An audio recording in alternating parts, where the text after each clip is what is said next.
Rivers across Kentucky are still rising at this hour. Parts of the riverfront are now underwater. We are tracking the effects of the floods as the Ohio River finally crests. The Ohio River crested at more than 8 feet above flood stage on Monday. Roads in Louisville, Kentucky were still underwater Wednesday. Hey everyone, we're seeing some pretty serious flooding across the tri-state right now.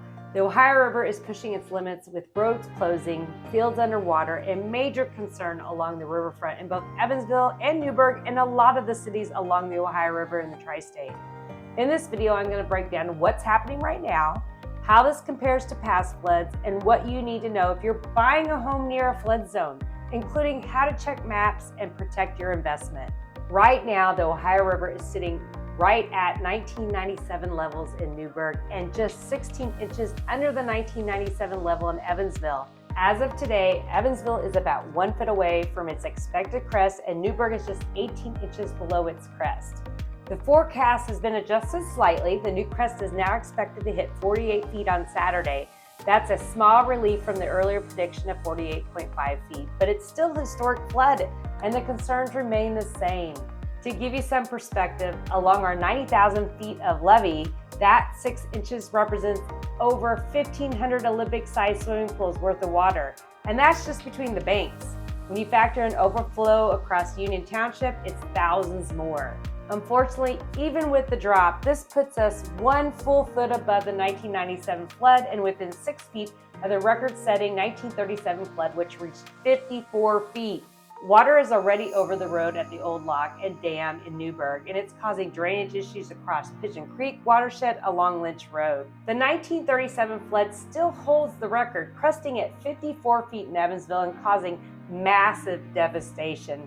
Thousands were displaced.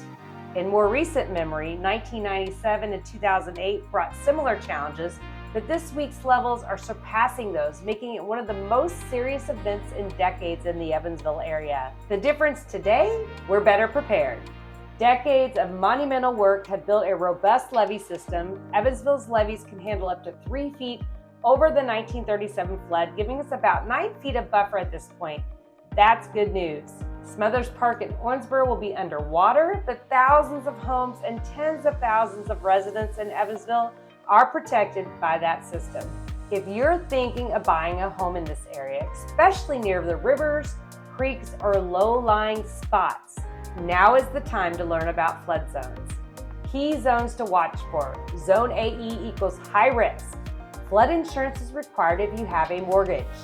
Zone A equals also high risk, but without the base flood evaluation data.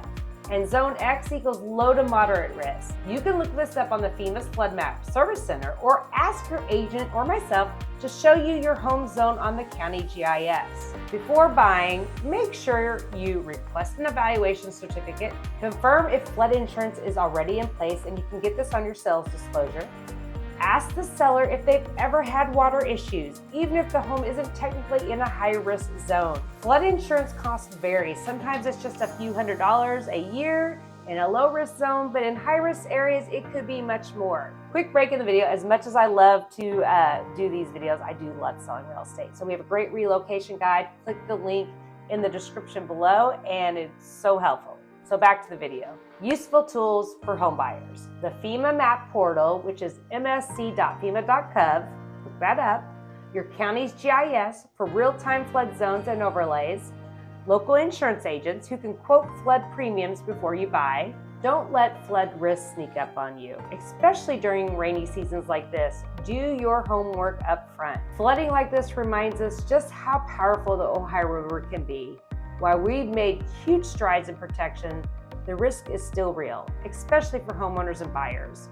If you have questions about flood zones, flood insurance, or how to safely buy near water, reach out anytime. I'm happy to help you make smart, informed decisions. Stay safe, stay dry. Peace out, and much love. See you next time.